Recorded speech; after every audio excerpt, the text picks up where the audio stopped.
We've purchased a lot of record collections over the years, but none quite like this. We recently acquired a collection of over 1,000 Japanese pressings of heavy rock, metal, and jazz, and it's unbelievable. We're going to show you some of the highlights from that collection on this episode of Talking About Records.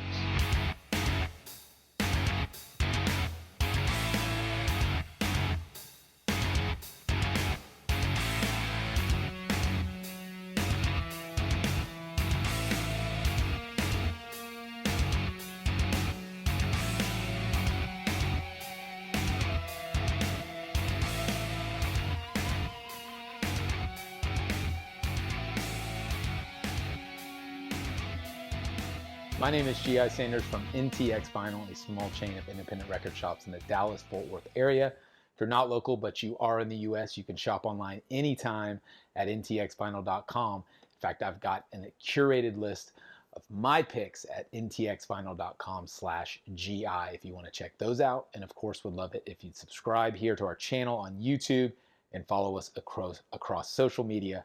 Facebook and Instagram at NTX Vinyl is the handle. Let's talk about an amazing collection that I recently acquired for NTX Vinyl. I teased it at the front. This is one crate that I'm going to show you as an example, but there are many, many crates like this. I've already been working my way through them and trying to get them cataloged and organized, and I've started putting them in different sales and in my local shops and things like that. But I still have tons more, and I wanted to leave some back to be able to do a video like this to talk about this collection. So I'll address some of the questions I've already gotten as I've been discussing this with the vinyl community that I'm engaged with. So first and foremost, the guy I bought this from, he was local to Dallas, Texas. He was not Japanese. He was not from Japan. He did not live in Japan. He was not stationed in Japan.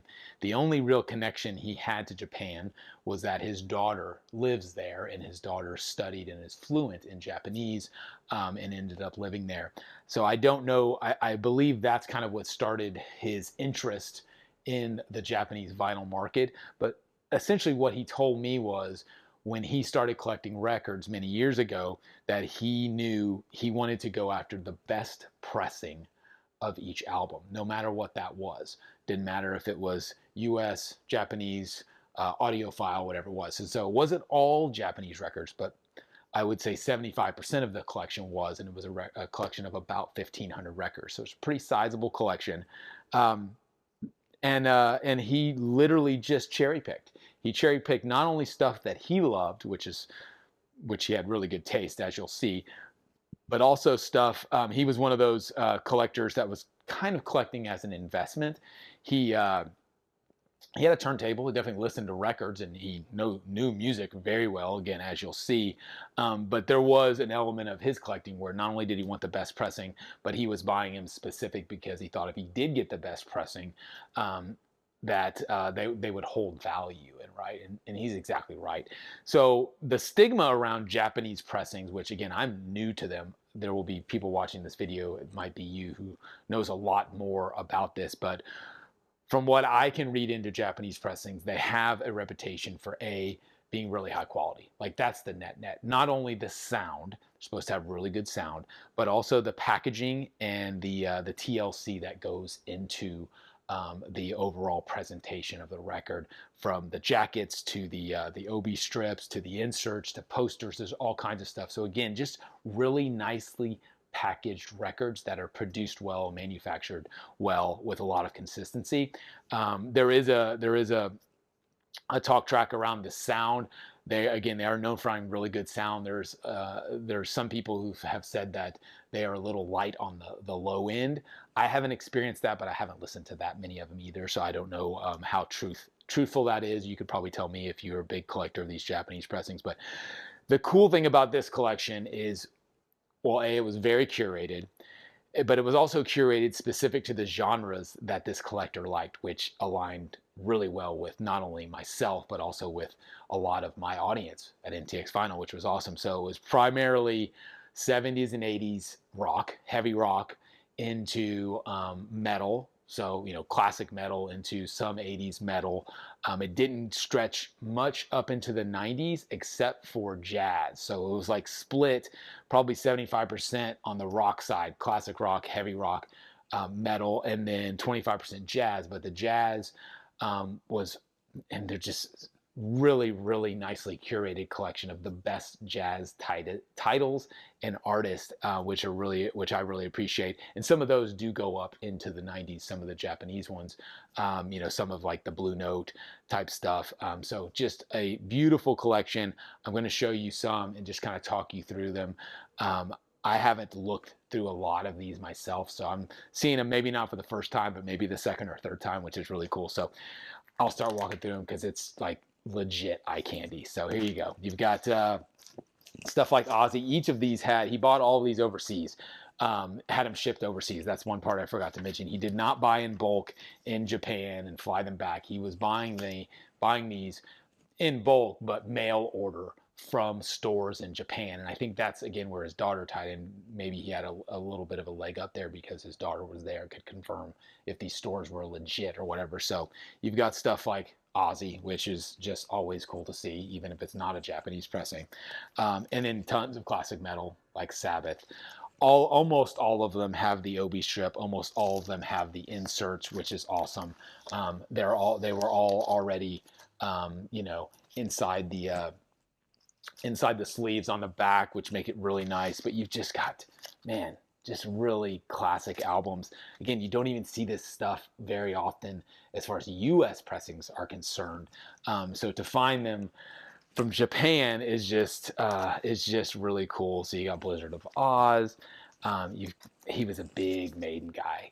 Maiden, I could tell you Scorpions, except trying to think of a few other bands where I've seen a ton. I mean, obviously Sabbath and Ozzy, there's a lot of those, but just those types of artists he was really, really into. So he collected the entire discographies of these artists. And that was the other thing. It wasn't like he would just have a random Maiden album. He had every album, all from Japan, all with the obi, all with the insert. So just sticker shock is what I was thinking the first time I went in to see this collection.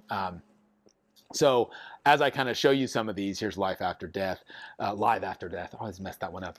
I'll talk to you about the actual acquisition. So I mentioned it was in the Dallas-Fort Worth area, which is local, which is just amazing. I would have never thought I would have acquired such a large Japanese collection just a few miles from me. But met the guy online. He was looking to sell. He did. It wasn't like, hey, I've got to get rid of this right away. It was kind of like, I'm thinking of selling this collection, and he was kind of putting some feelers out there. Since he was local, I got in touch because I figure, hey, worst case scenario is I get to see some really cool records like this. And I tell people out on the phone all the time, I'm like, hey, even if we don't make a deal, I just love looking at cool records and talking with people about records, obviously. So I'll go look at just about any collection. If it's a large collection of high quality, even if the seller's not quite sure he's wanting to sell, or it seems like, maybe I can't afford it, I'll still go look at it because you never know, And so I went in, so now we get into some more classic rock stuff. So, you're not ever going to go wrong when you find Dark Side Japanese pressing with the inserts and the posters. Absolutely beautiful. So I met up with this guy, and he said, look, here's what you can do. Go through the collection and pull out any albums that you're really interested in. Because I told him, I was like, hey, you've got 1,500 albums. I don't know if I can afford this, right? And he said, well, he wanted to sell it. It was kind of an all or none deal, which is very typical, especially in a scenario like this where it was like, hey, I need all of this gone. It's a one-time purchase. He did not want to go down the route of bringing 50 different record collectors in to buy 10 records each. He didn't have the time for it, and he didn't want that many people to run through his house, which is very common. So more Pink Floyd, which can't ever get enough of. So I met up with him and went through the collection. He said, hey, go through, cherry pick out as many as you want that you're really interested in. And I told him, I said, I don't know if I could afford to buy this all at once, but maybe I could be able to buy it in chunks, meaning, hey, let me pick out a couple hundred. I could pay you for those now, and then give me a couple weeks. I could come back again, maybe a couple more hundred. And then over the course of a month or two, I could acquire the whole collection. How about that copy of Metal? That's beautiful. And he was open to that. He was like, okay, because I think he had already talked to a number of people. And Animals, beautiful. Another copy of Animals, which this is interesting because it's got Wish You Were Here on the obi. I don't know what that's all about yet. I need to look into that. So I think he was open to that because he realized, based off of his response of the post he had put out, that he was mainly getting people who were wanting to cherry pick. And so I think he realized, oh, this is going to be a little bit harder. Some nice U2 Japanese reissues. A little bit harder to unload all at once because it was a hefty price tag. Big collection, collectible records, impeccable quality and condition. So high price tag, right? And so when I got there, he was like, you know what? Why don't you just pick out what you think you would want, and then we'll see. And I said, all right, you don't mind me pulling them out of order? Because again, they were all alphabetized on a wall just like this. And he said, no, just go and pull out the ones you want. I'll keep those separate. I do have a couple other buyers interested. And of course, that's not uncommon, of course, especially with a collection like this. Some Queen, Hot Space. And so I did exactly what he said. Here's some Scorpions, tons of Scorpions. I pulled out about 5 of these crates. So that's probably 300, 350 records, something like that. And it was a lot of these ones you're seeing here, but also many, many others. All, again, heavy rock, metal, jazz, that type of stuff. Here's some Art Blakey. Here's getting into some jazz. These aren't in any type of order. Some Horace Silver Quintet on, again, Blue Note, Japanese, just beautiful. So I pulled out kind of the best of the best for me, stuff that I was really into, and if he told me I could purchase it right then, I would have bought all of them, right? So it turns out I picked out, again, 300 or so records. This is a beautiful record by Miles, Birth of the Cool, one of my introductions to Miles Davis right there. Love Supreme. There's a ton of Coltrane in here. So I picked out the ones that I was interested in, and he said, great, I'll keep those separate. I have another buyer interested. And I said, okay, well, do you mind if I ask, is he local? Is it another shop, And he didn't give me specifics, but he told me the guy was not local. The guy was from another state even, and he was very interested in thinking about making the trip to acquire the collection. And I said, okay, well, I'm very interested. Like I said, I don't know if I can afford all of these in one purchase. I'll have to think about that and figure it out financially. And then we parted ways. I shook his hand, very nice dude, and I told him, I said, hey, I'll be in touch very soon. Let me think on this a little bit. And then I got home and I started thinking on it. I started talking, is it really cool? Is that Louis Armstrong? Yeah, Louis Armstrong. Started talking with some confidants in the NTX Vinyl world, and basically telling them, hey, here's the deal. Here's what this looks like. What would be your opinion on it? There's Coltrane live in Paris. Got some King Crimson, Court of the King. So cool. Long story short, there's King Crimson Red. I texted him back that night and I said, hey man, the more I think about it, the more I'm really interested in the whole collection. And he said, okay, that's cool. I'm glad to hear it. Love this Dylan record, Planet Waves. He said, I have been in touch with my other potential buyer, and he is really interested, and he said he was going to get back with me tomorrow. There's Desire, another beautiful Dylan record. And I said, great, do me a favor if you don't mind. And I, we were very cordial. He was a super nice guy, and I was on my very best behavior, as I always am. And I told him, I said, hey, if you don't mind, just let me know before you make a deal with that guy. Let me know first, because I'm local, and this would be much easier on you, which is the truth. And less risky. Like, there's always a chance he could arrange for that guy. That guy's going to fly in, and then that guy has to figure out how to transport it all back to whatever state he lived in. And there's a lot of logistics there and extra expenses and that type of thing. So I think he was more opt to sell locally, which makes sense, than sell to someone from out of state. And so I told him, I said, just let me know before you make any moves. How about that Dio record right there? So essentially 24 hours went by, and I slept on it. Back in Black. And I texted him back the next day and I said, hey man, I've thought about it, and there's Kiss Alive 2. And I think I want to make a deal for the whole collection, because the more I talked it through, buying it in chunks, while it sounded like a great idea, there's some variables in there that I didn't like, meaning, hey, I'm committing to buying all of it, but I can only buy it in, let's say, 4 installments, which means that I'm buying a fourth of it, and then 75% of it is, again, I'm committed to it, but I don't own it yet. And you know, he could do whatever he wants with it at that point. Start selling it out from under me, and I would never know because there's so many records. You know, not that he was going to do that, but again, you don't want to leave any chances to this thing. So the more I thought about it, these two will be really hard to part with. I don't know if I can part with the G&Rs. Those are just really cool.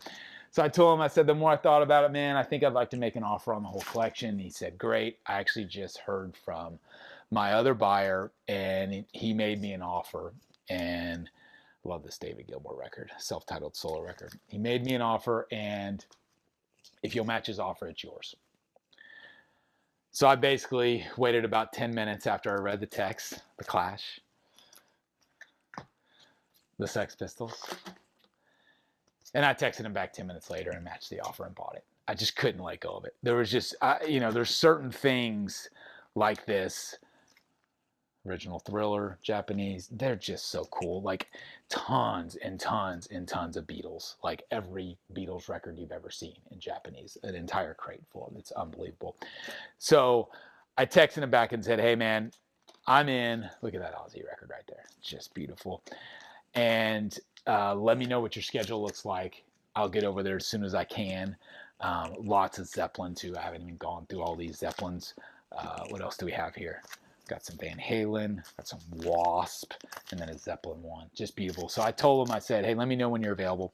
And that's always important because like any deal you work out, the more time that's involved, that allows you and the other party to change their mind. And luckily, you know, it was only about 48 hours before I was over there actually acquiring it, because you don't want to get in the scenario where it's like, oh, I'm not available until next weekend, and then he gets cold feet or I get cold feet, something changes. And so once a commitment is made verbally, then it's like, get it done. Like that's some advice if you're buying record collections, like get it done as quickly as possible, because people change their minds. People, especially with stuff like records, people are nostalgic. You know, he's collected these for years and years, and he didn't necessarily want to sell them. What he told me was that timing wise, it was the right time. And I took that to mean that financially it was the right time for him, which I understood. That's kind of why he had bought them all. It was an investment. You know, he enjoys the music, he knows music, loves music, but he was buying from an investment standpoint. And so again, basically 2 days later, I was over there. I packed them all up. It was, I think, 15 boxes of 100 records or so per box. And like I said, about 10 of those boxes was all Japanese. Now, this is some of the cream of the crop, obviously, but there's many, many more crates that are in this same vein. You know, as you look at Led Zeppelin and Black Sabbath and Pink Floyd, like it goes down. You're talking Fleetwood Mac in Boston and Kansas, Foreigner, every level of classic rock, heavy rock, and metal, all Japanese pressings. It's just unbelievable to see. I'm barely through actually even looking at most of them. And then on the jazz side, that's probably where I'll end up keeping a good portion of. I don't know about a good portion. I'll keep some of the jazz. It's very hard. Like people keep asking me, which ones are you going to keep? It's very hard. Like I already have a wall of records, so I'm not keeping a whole nother wall. And this was an investment, obviously, for the business. And so I've got to recoup that investment and profit from that investment from the amount of time it's going to take me. I mean, it will take me, I would say 6 months, probably 4 to 6 months to actually process and grade and list and sell all of these, other than the handful that I'll end up keeping. And that's the thing that record store owners understand, that a lot of people understand. Yeah, I got a good deal on these. I'm not going to tell you what I paid, because that's not cool. But I will tell you I got a good deal based on what a lot of these are worth. But again, I've got to do online auctions and shows every week for the next many, many months specific to these to be able to recoup my investment. They've got to go into my local shops. They've got to go into events, etc., etc. There's so many avenues that NTX Vinyl sells through now, which is why I acquired this, because I have the kind of basis set up and the ability to move records. But they don't move themselves. It's all work. luckily it's work that I love, and that's a big part of why I do this and why I'm hoping to continue to do it. So that's a little story about the Japanese collection. Hope you enjoyed it. Definitely some eye candy. I'm excited to continue going through some of these and play test some of them, and get a feel for what these are all about, because they are really unique, at least to me. I've seen Japanese pressings before and own a couple of them, but nothing like this, where you're unboxing just, box after box of them, and they're all so clean and they're all mint. It's just a beautiful thing. So I love seeing it, and I'm excited to pass a lot of these on to the vinyl community. So again, if you're not already following what I do on the app called Whatnot, a lot of these will get auctioned there. If you're local to our stores, some will funnel into there, and also into other sales we do online and locally. So super excited about these. Thanks for listening. Hope this was exciting and interesting to look at. We will see you again next time. My name is G.I. Sanders, and this has been Talking About Records.